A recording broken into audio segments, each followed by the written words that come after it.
tak gentar menembus tantangan, Unicom maju berjaya. Menyala di dada semangat membara, Unicom jaya selamanya. Universitas Komputer Indonesia, tingkatkan sumber daya manusia untuk kepentingan bangsa, demi Indonesia kita tercinta.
Hai, selamat datang kembali pada kuliah online kepada manfaat Manajemen and Compliance.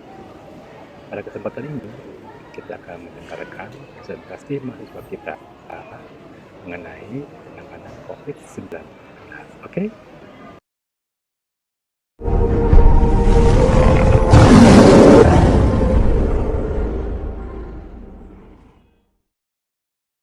Assalamualaikum warahmatullahi wabarakatuh. Nama saya Puji Subakti, mahasiswa program Magister Sistem Informasi Unicom. Saya akan menjelaskan penanganan COVID-19 melalui sistem informasi. Pada kesempatan kali ini, saya akan menjelaskan tentang Auto Detector of Social Distancing sebagai salah satu cara yang digunakan untuk penanganan COVID-19 yang terkait dengan mata kuliah Governance, Risk Management, and Compliance. Sistem ini dirancang untuk membantu mencegah persebaran COVID-19. Hal ini sesuai dengan Peraturan Menteri Kesehatan HK 0107 Menkes 328 tahun 2020 tentang panduan pencegahan dan pengendalian coronavirus di tempat kerja, perkantoran, dan industri. Kemudian HK 0201 Menkes 335 tahun 2020 tentang protokol pencegahan penularan COVID di tempat kerja, sektor jasa, area publik untuk keberlangsungan usaha. Juga dengan WHO ada Advice for Public. Jadi jaraknya adalah minimal 1 meter antar satu orang dengan orang yang lain. Kemudian diperlukan juga suhu tubuh yang kurang dari 37 derajat atau maksimal 37 derajat, kemudian menggunakan masker.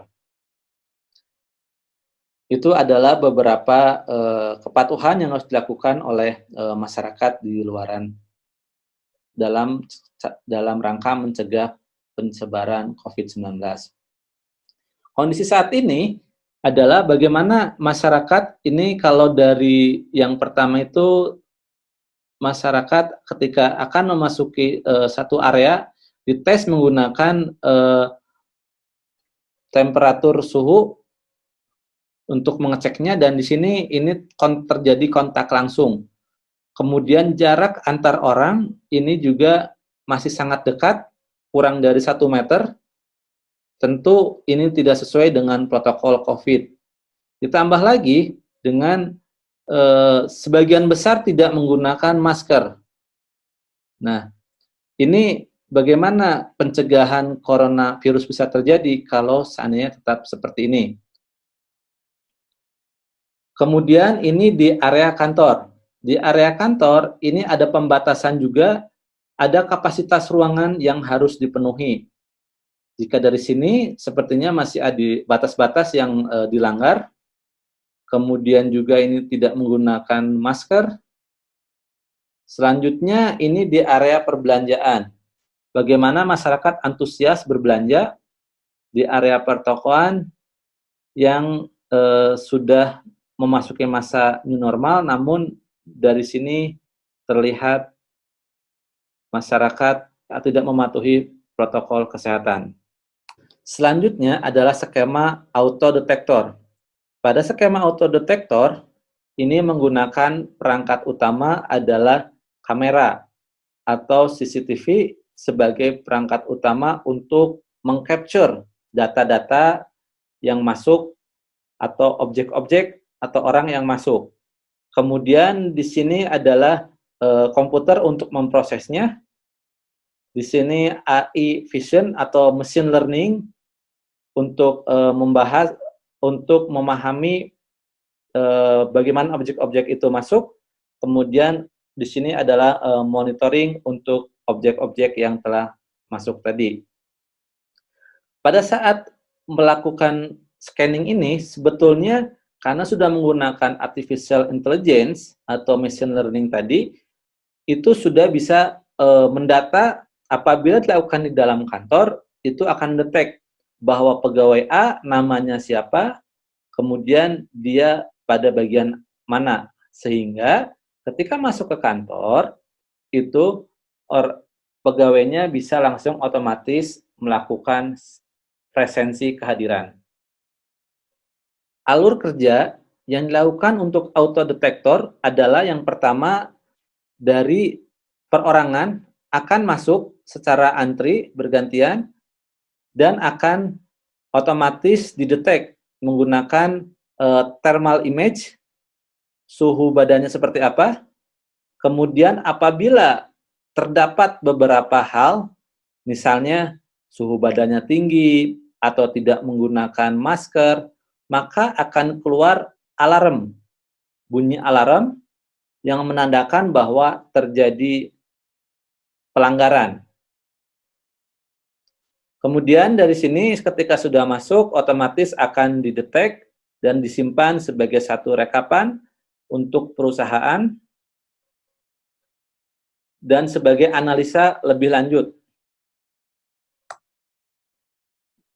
Selanjutnya adalah CCTV detektor. Pada slide ini akan menjelaskan bagaimana CCTV dapat mendeteksi wajah dan temperatur suhu. Ini adalah contohnya. Contohnya adalah bagaimana seseorang yang masuk ke dalam kantor, dia akan terdetek mukanya, wajahnya, dan ketika tidak menggunakan masker, maka akan ada bunyi alarm. Selanjutnya adalah mendeteksi tentang temperatur. Temperatur ini akan dideteksi secara otomatis, akan keluar juga. Nah, ini membawa sebuah gelas panas, maka terdeteksi suhu badannya tinggi. Itu salah satu deteksi secara otomatis. Demonstrasi di kantor. Baik, pada slide ini adalah sistem autodetektor bisa mendeteksi juga orang tersebut apakah pegawai atau bukan. Apabila pegawai, maka dia akan otomatis melakukan presensi, sehingga tidak perlu melakukan lagi presensi secara manual, baik itu sidik jari, ataupun presensi yang kehadiran yang lain, karena sudah terdetek wajahnya bahwa dia adalah seorang pegawai. Selanjutnya adalah ketika dia masuk ke dalam ruangan, kan ruangan memiliki kapasitas. Kapasitas tersebut apakah sudah memenuhi atau belum. Apabila sudah memenuhi, maka akan keluar alarm. Seperti pada video berikut. Jadi ini adalah informasi bahwa seseorang masuk ke dalam ruangan, jumlahnya kapasitas 10, ada 9 yang sudah masuk. Masuk lagi ada 10, sudah ada batasnya. Sekarang sudah 10, ternyata sudah batas, sudah maksimal. Ketika ada yang masuk lagi, dia akan ada alarm, notifikasi bahwa ruangan penuh, berbahaya. Nah, ketika seperti itu, maka akan bunyi terus alarm ruangan penuh, berbahaya. Maka akan keluar satu orang, dan ruangan tersebut akan pas. Ketika satu orang lagi, maka ruangan tersebut bisa masuk, orang bisa masuk ketika sudah posisi ada di 9. Itu untuk auto deteksi bagaimana orang kapasitas dari sebuah ruangan sehingga tidak terjadi pelanggaran dan kepatuhan atau compliant akan sesuai dengan aturan dari protokol COVID di lingkungan perusahaan atau pegawai tersebut. Selanjutnya adalah demonstrasi tempat umum. Dengan autodetektor akan dapat mendeteksi kondisi di tempat umum dengan menggunakan machine learning, apakah tempat itu sudah memenuhi maksimalnya kuotanya, kapasitasnya, kemudian jaraknya, akan dilihat seperti video berikut. Ini contohnya di tempat perbelanjaan, kemudian juga ada di kantor jaraknya berapa, di rumah sakit ada juga, di sini juga di area-area umum. Bagaimana sistem ini bekerja? Maka ketika seseorang ini akan deteksi ada jumlah orangnya 2, jaraknya apakah aman atau tidak. Nah, ini jarak-jarak aman. Maka sistem tersebut tidak akan mengeluarkan alarm, tapi apabila ada pelanggaran, maka akan keluar alarm dan itu menjadi penanganan selanjutnya oleh tim COVID setempat. Kesimpulannya adalah dengan menggunakan sistem autodetektor terhadap social distancing, maka kepatuhan terhadap peraturan dapat dideteksi secara otomatis. Petugas tidak kontak secara langsung, secara fisiknya, sehingga akan mengurangi penyebaran COVID-19. Secara kondisi fisik akan dideteksi secara otomatis, yaitu baik suhu, penggunaan masker, jarak antar orang, kapasitas dalam ruangan, atau juga dalam sebuah kantor bisa langsung otomatis presensi kehadiran. Dari sisi lokasi, penerapannya bisa dilakukan baik di kantor, tempat umum, atau publik, rumah sakit, bandara, kereta, sekolah, dan berbagai tempat lainnya secara otomatis dan akan menimbulkan alarm apabila terjadi pelanggaran. Selanjutnya, karena sistemnya disimpan secara otomatis baik di cloud atau di server, maka ini akan dapat dijadikan sebagai rujukan atau pengambilan keputusan untuk langkah-langkah strategis selanjutnya. Baik, demikian yang bisa saya sampaikan. Bagaimana penanganan COVID-19 menggunakan sistem informasi dengan autodetektor pada social distancing atau jaga jarak. Demikian, Assalamualaikum warahmatullahi wabarakatuh.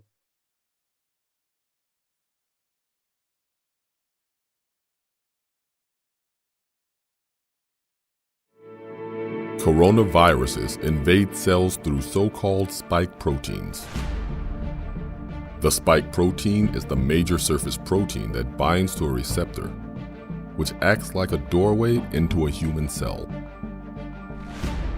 Once the spike protein and the surface of the human cell membrane fuse together, the genome of the virus is able to enter the human cell and begin infection.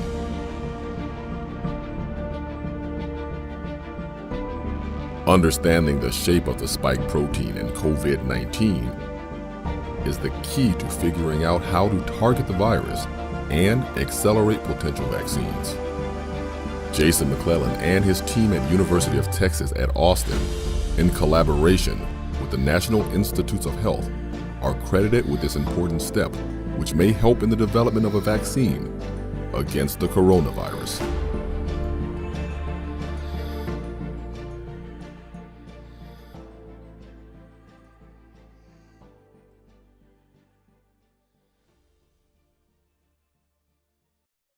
Bismillahirrahmanirrahim. Assalamualaikum warahmatullahi wabarakatuh. Di sini saya akan presentasi. Sebelumnya saya akan share screen terlebih dahulu.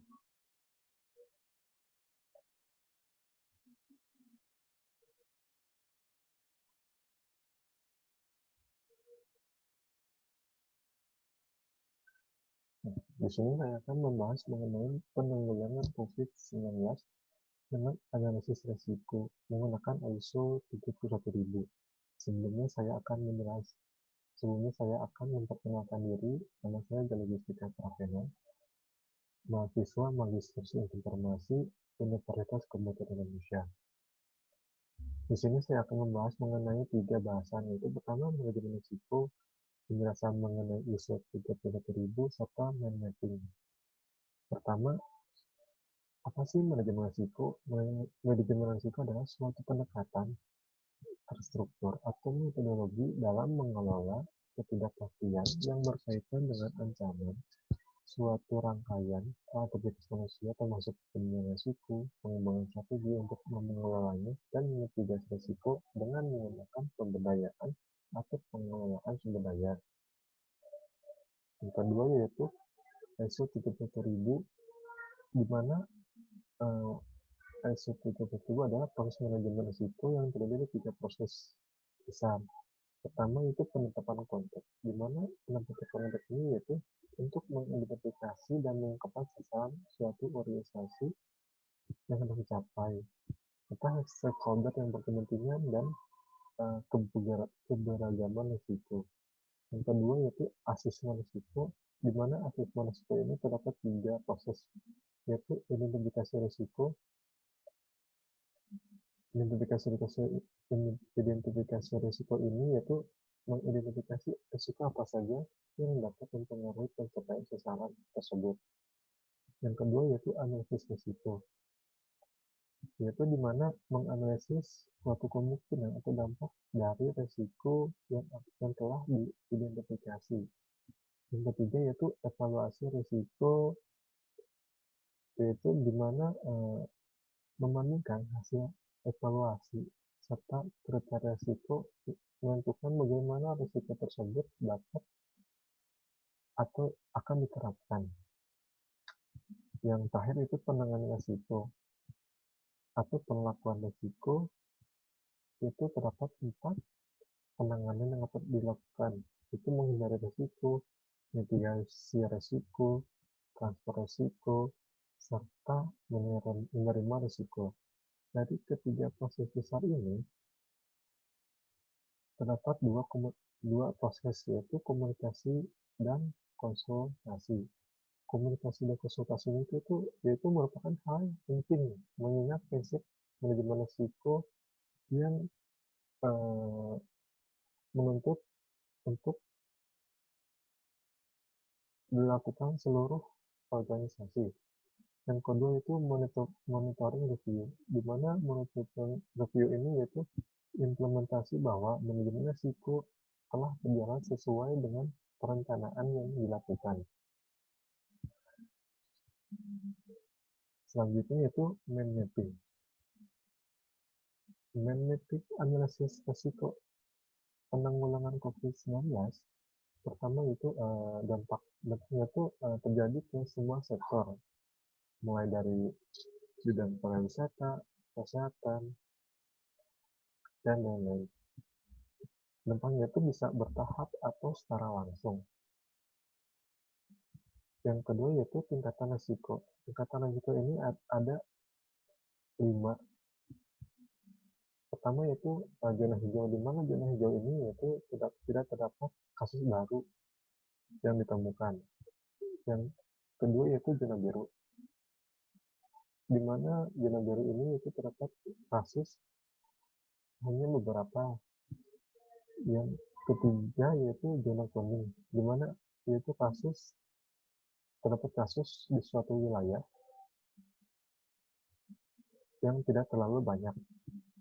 Zona merah yaitu di mana terdapat klaster atau kasus baru yang cukup tingkatannya tinggi.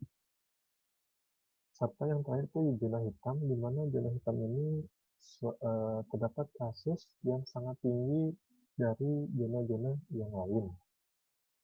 Selanjutnya yaitu pendeteksian gejala. Pendeteksian gejala ini bisa dilakukan dengan swab test atau rapid test. Nah, dari analisis risiko tersebut dapat dilakukan mitigasi risiko atau langkah-langkah risiko yang akan diambil. Pertama, yaitu solusi pengendalian. Dari solusi pengendalian ini ada 3, yaitu dalam menerapkan kebijakan WFH bagi perusahaan atau instansi pemerintah. Yang kedua itu social distance, itu untuk semua masyarakat diterapkan social distance. Contohnya yaitu dengan menjarak 1 meter setiap orang. Yang ketiga yaitu PSBB, yaitu pembatasan sosial berskala besar.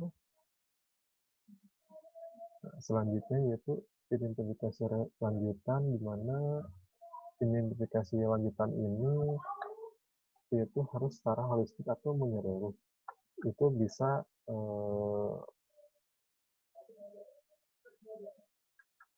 dibuat suatu teknis atau strategis untuk mengidentifikasi risiko tersebut.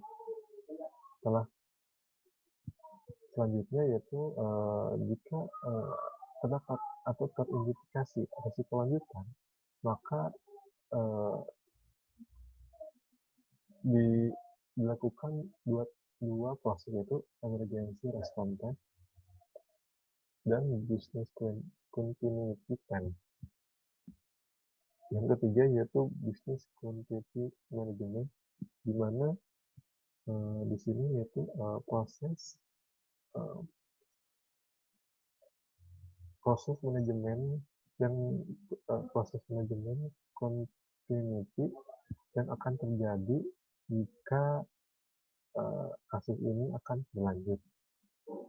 Yang terakhir atau yang keempat yaitu pemimpinan dan komunikasi yang efektif, di mana kepemimpinan dan komunikasi yang efektif ini yaitu pemimpin harus bukan hanya untuk memimpin saja secara memimpin saja, pemimpin harus mencari solusi bagaimana sih penanggulangan untuk perusahaan tersebut terhadap kasus COVID ini. Terima kasih. Sekian untuk presentasi dari saya. Assalamualaikum warahmatullahi wabarakatuh.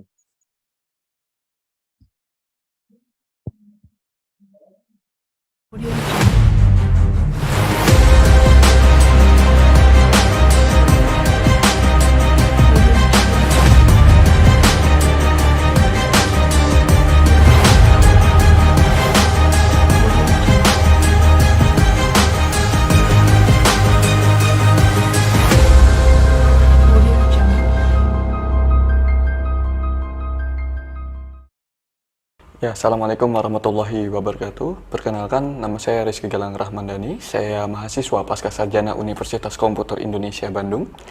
Pada kesempatan kali ini, saya ingin mempresentasikan bagaimana penanganan COVID-19 di Indonesia dikaji dari manajemen pemulihan bencana. Mari kita lihat dari sesama. Ya, pada penanganan COVID-19 di Indonesia ada beberapa komponen. Yang pertama adalah karakteristik COVID-19, lalu manajemen bencana, dan kebijakan penanganan dan pengendalian COVID-19. Saya akan membahas tentang karakter COVID-19. Yang pertama adalah karakteristik COVID-19, karakteristik epidemiologi, karakteristik klinis, dan diagnosis kasus.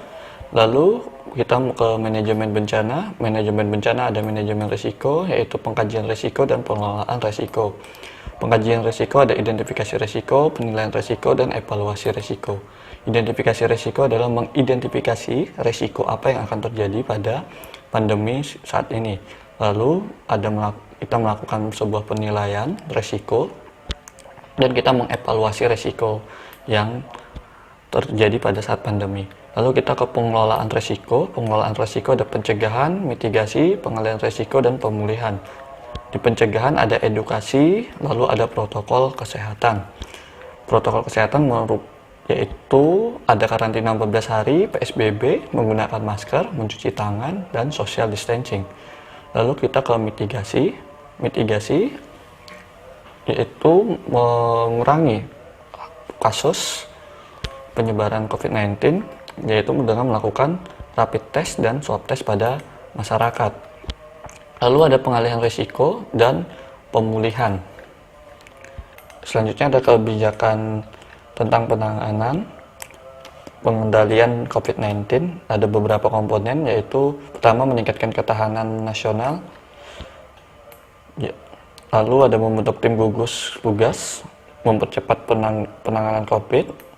Lalu meningkatkan sinergi pengambilan kebijakan operasional, meningkatkan kesiapan dan kemampuan dalam mencegah, mendeteksi dan merespon terhadap COVID-19, dan new normal. Pertama kita akan membahas tentang meningkatkan ketahanan nasional, yaitu ada penduduk, kesehatan, kebutuhan pokok, lalu ada keamanan dan transportasi. Di penduduk ada pekerjaan, ASN dan swasta. Untuk ASN, pelayanan publik harus tetap dilaksanakan dan harus menggunakan sesuai dengan protokol kesehatan. Lalu kesehatan yaitu membuat sebuah prosedur kegiatan pencegahan COVID-19. Di dalamnya yaitu membuat sebuah undang-undang tentang pencegahan, PDA tenaga medis, dan pemberian informasi.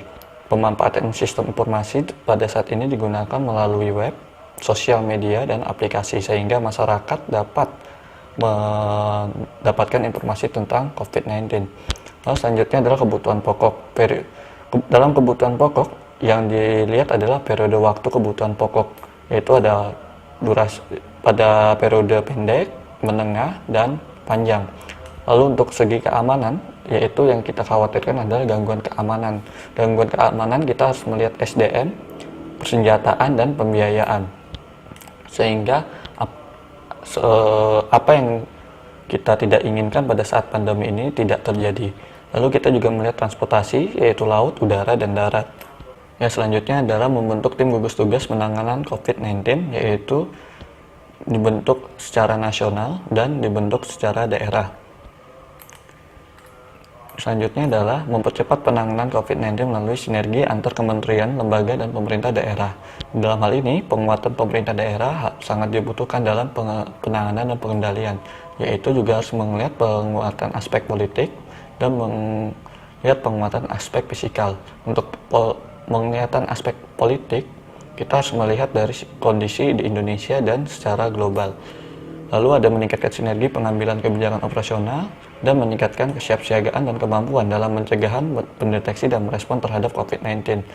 Di sini harus membuat sebuah SOP penanganan COVID-19, lalu melakukan rapid test dan swab test di setiap daerah. Lalu terakhir ada kebijakan new normal yang kita akan terapkan saat ini. New normal adalah kebiasaan baru di tengah pandemi yang harus kita tetap lakukan.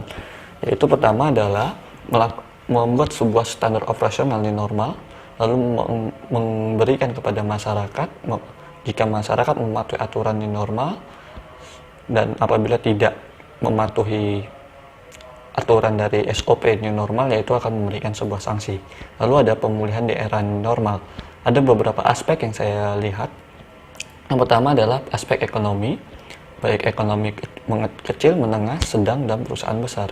Diusahakan pemulihan ekonomi ini dapat menjadikan ekonomi mulai berjalan lagi, sehingga tidak ada lagi pengurangan atau PHK secara besar-besaran.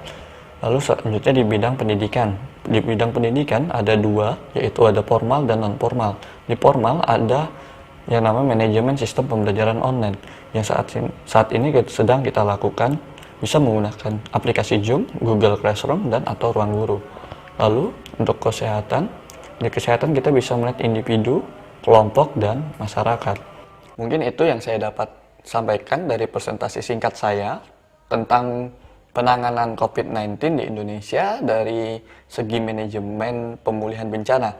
Semoga COVID-19 segera selesai di Indonesia dan kita semua selalu sehat, tetap produktif, dan selalu mematuhi protokol kesehatan. Terima kasih. Assalamualaikum warahmatullahi wabarakatuh.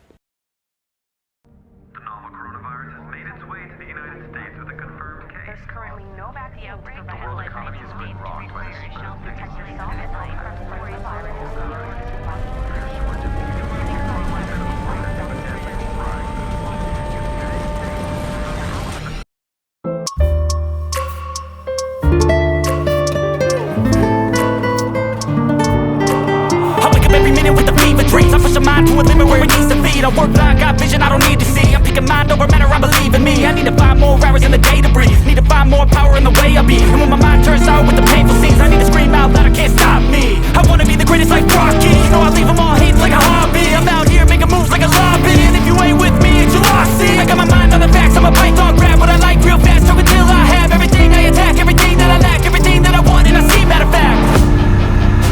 Cause I'm my own worst enemy. Only if I let it be. Assalamualaikum warahmatullahi wabarakatuh. Nama saya Putri Dewitari. Pada kesempatan kali ini saya akan mencoba menjelaskan sedikit mengenai manajemen risiko keamanan cyber di era pandemi COVID-19 saat ini. Sejak awal tahun 2020 ini, dunia digemparkan dengan adanya wabah COVID-19. Wabah ini awalnya dilaporkan berasal dari kota Wuhan di China yang kemudian menjalar dengan cepat ke seluruh bagian dunia hingga pada 11 Maret 2020 WHO menyatakan COVID-19 sebagai pandemi global. Namun, di saat perhatian kebanyakan orang ditujukan kepada masalah kesehatan dan ekonomi yang dapat ditimbulkan COVID-19, kejahatan cyber juga berkembang dengan pesat di tengah masa pandemi ini.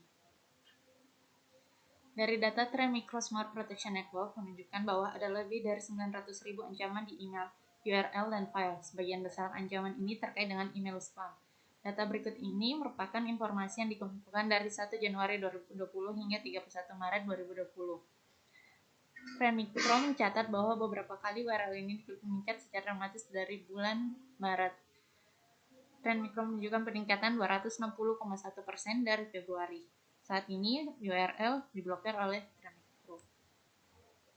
Ada 10 negara teratas di mana pengguna secara tidak sengaja mengakses URL jahat dengan virus COVID yang berkaitan dengan virus COVID-19, coronavirus atau nCoV, yaitu Amerika Serikat, Jepang, Jerman, Prancis, Taiwan, Inggris, Venezuela, Indonesia, India, Australia, dan lain-lainnya. Untuk meminimalisir cyber threats tersebut, maka ada beberapa langkah penting yang harus diperhatikan bagi seluruh pemangku kepentingan untuk tetap menjalankan operasional layanan atau bisnisnya dalam kondisi dan situasi darurat seperti ini. Yaitu dimulai dari identifikasi dan persiapan, kemudian keamanan rantai pemasukan, persiapan keamanan bagi cyber bagi organisasi, keamanan cyber bagi pekerja dan pengguna. Poin pertama, identifikasi dan persiapan. Identifikasi proses sistem atau bisnis kritikal bagi organisasi yang tetap akan dijalankan bagi skema operasional melalui working from home. Identifikasi proses bisnis yang sulit atau dikecualikan untuk dilakukan secara teleworking. Tetapkan penanggung jawab dari setiap proses bisnis atau sistem kritikal tersebut. Buat aturan formal mengenai operasional layanan tersebut. Identifikasi fungsi esensial maupun pemasok yang menunjang proses bisnis. Lakukan penelitian secara kontinu mengenai kesiapan layanan dalam menghadapi perubahan proses bisnis dan dampak dari perubahan lingkungan. Rancang skenario kerja bagi pekerja secara remote dan selalu melakukan monitor mengenai kebijakan pemerintah pusat maupun daerah terhadap upaya penanganan COVID-19, sehingga adaptasi proses bisnis dapat dilakukan dengan cepat. Yang kedua yaitu keamanan rantai pemasok. Poin-poin yang dilakukan dari langkah kedua ini yaitu melakukan penilaian mengenai rantai pasok yang berkaitan dengan proses bisnis atau layanan organisasi, berkaitan dengan kemungkinan dampak gangguan akibat keterlambatan pengiriman pasokan atau logistik maupun keterlambatan proses manufaktur akibat pandemi global COVID-19. Komunikasi dengan penyedia atau rantai pemasok yang digunakan oleh organisasi Anda mengenai tantangan yang mungkin dihadapi dalam kondisi terburuk akibat pandemi COVID-19. Identifikasi potensi penyedia atau pemasok lain yang dapat mendukung proses operasional bisnis atau layanan ketika terjadi gangguan, dan kemudian komunikasikan hal ini kepada pengguna atau konsumen mengenai keterbatasan yang dihadapi, serta langkah mitigasi yang dilakukan oleh organisasi. Step ketiga yaitu penerapan keamanan cyber bagi organisasi. Dalam penerapan keamanan cyber bagi organisasi, poin-poin yang perlu diperhatikan, yang pertama, memastikan keamanan dari sistem yang dapat diakses secara remote. Pastikan jaringan private virtual dan Sistem lainnya diakses secara remote telah dilakukan patch keamanannya. Lakukan monitoring keamanan terhadap seluruh sistem dan aktivitas pengguna yang mengakses sistem tersebut. Terapkan kebijakan autentikasi multifaktor seperti dengan menggunakan OTP atau token. Pastikan setiap pengguna telah dibatasi hak akses sesuai dengan role-nya dalam organisasi atau layanan. Pastikan seluruh mesin telah dilindungi dengan perimeter keamanan seperti firewall, antivirus atau anti-malware. Lakukan uji kapasitas dan koneksi remote yang diberikan untuk menjamin keberlangsungan layanan. Pastikan rencana keberlanjutan bisnis dimutakhirkan, memberikan edukasi mengenai keamanan informasi bagi setiap pekerja yang melakukan pekerjaan secara remote. Dan yang terakhir, memutakhirkan rencana tanggap insiden keamanan untuk menyesuaikan dengan kondisi perubahan lingkungan kerja yang tersebar di berbagai lokasi. Yang keempat yaitu mengenai keamanan siber bagi pekerja dan pengguna. Kondisi pandemi COVID-19 telah banyak dimanfaatkan oleh pelaku kejahatan cyber untuk menuai keuntungan, karena informasi terkait dengan penyebaran COVID-19 atau perkembangannya sangat dicari oleh pengguna atau konsumen. Metode phishing melalui email atau tautan halaman situs berbahaya kerap kali menjadi metode yang efektif untuk dijalankan oleh pelaku kejahatan. Oleh karena itu, kita sebagai pengguna atau konsumen harus senantiasa waspada terhadap hal ini. BSSN merekomendasikan beberapa langkah yang dapat digunakan konsumen atau pengguna untuk dalam menghadapi berbagai bentuk kejahatan cyber. Pertama, hindari untuk mengklik tautan dalam email yang berisi ajakan atau promosi informasi dan selalu waspada terhadap setiap file elektronik yang dilampirkan, karena bisa saja mengandung konten yang berbahaya. Jangan mengungkapkan informasi pribadi atau informasi finansial kepada siapapun. Selalu kunjungi situs resmi pemerintah untuk mendapatkan update mengenai kondisi COVID-19 untuk menghindari Anda dari infeksi malware karena mengklik tautan yang tidak dikenal. Selalu lengkapi perangkat mobil atau komputer Anda dengan antivirus yang diupdate definisinya secara berkala. Pastikan Anda tidak membagikan informasi mengenai kredensial, username atau password Anda kepada orang lain. Pastikan bahwa keluarga atau anak Anda tidak menggunakan perangkat yang digunakan untuk melakukan akses kerja dari rumah, guna meminimalisir kondisi yang secara sengaja atau tidak menghapus atau memodifikasi informasi pada perangkat elektronik atau bahkan yang lebih buruk yang mungkin dapat mengakibatkan perangkat terinfeksi. Sekian sedikit penjelasan dari saya, kurang lebihnya mohon dimaafkan. Assalamualaikum warahmatullahi wabarakatuh.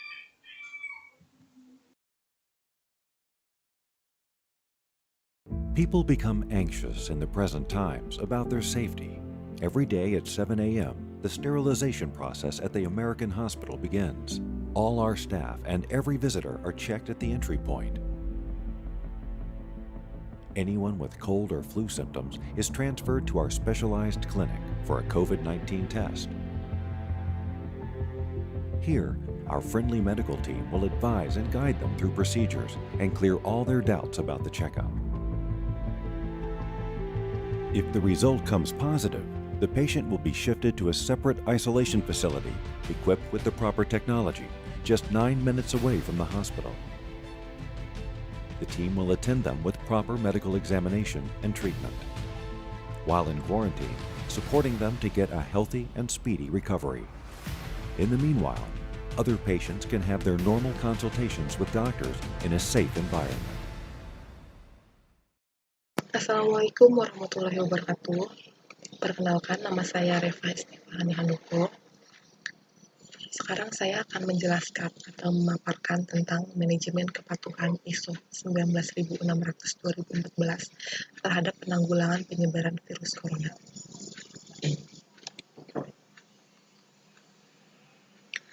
Virus corona pertama kali muncul di Wuhan, Cina pada akhir tahun 2019. Kemudian dengan cepat menyebar ke seluruh dunia hingga menjadi pandemi. Masuk ke Indonesia pada awal tahun 2020 sekitar Februari. Dan pada saat itulah pemerintah berusaha agar virus corona tidak menyebar ke seluruh Indonesia, dimulai dari di rumah aja dan jika berpergian keluar rumah harus menggunakan masker. Faktanya virus corona menyebar dengan cepat ke seluruh Indonesia dan tidak dipungkiri virus corona juga merugikan berbagai pihak. Salah satunya adalah ekonomi Indonesia yang turun drastis. Untuk mencegah penyebaran virus corona, maka dibutuhkan manajemen kepatuhan ISO 19600/2014 untuk memelihara dan meningkatkan sistem manajemen kepatuhan. Berikut adalah alur dari manajemen kepatuhan. Alur yang pertama adalah identifikasi isu eksternal dan internal, lalu ada identifikasi persyaratan pihak yang berkepentingan, lalu ada penentuan lingkup dan penyiapan sistem manajemen kepatuhan, lalu ada prinsip data kelola, lalu ada menyiapkan kebijakan kepatuhan, lalu ada identifikasi kewajiban kepatuhan, lalu ada komitmen kepemimpinan, fungsi kepatuhan independen, tanggung jawab, dan fungsi penolong.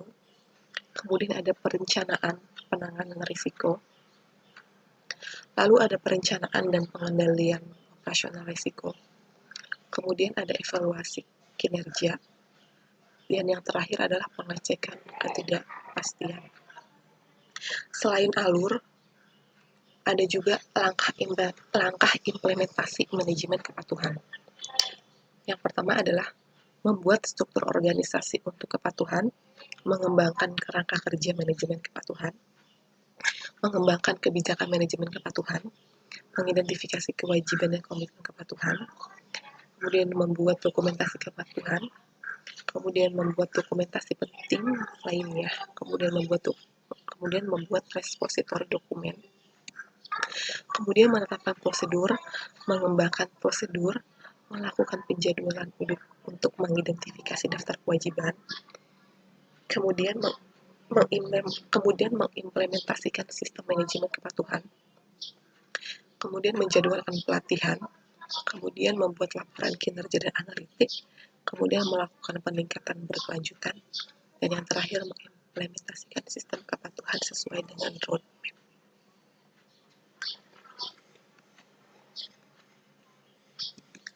Mungkin itu saja yang bisa saya sampaikan.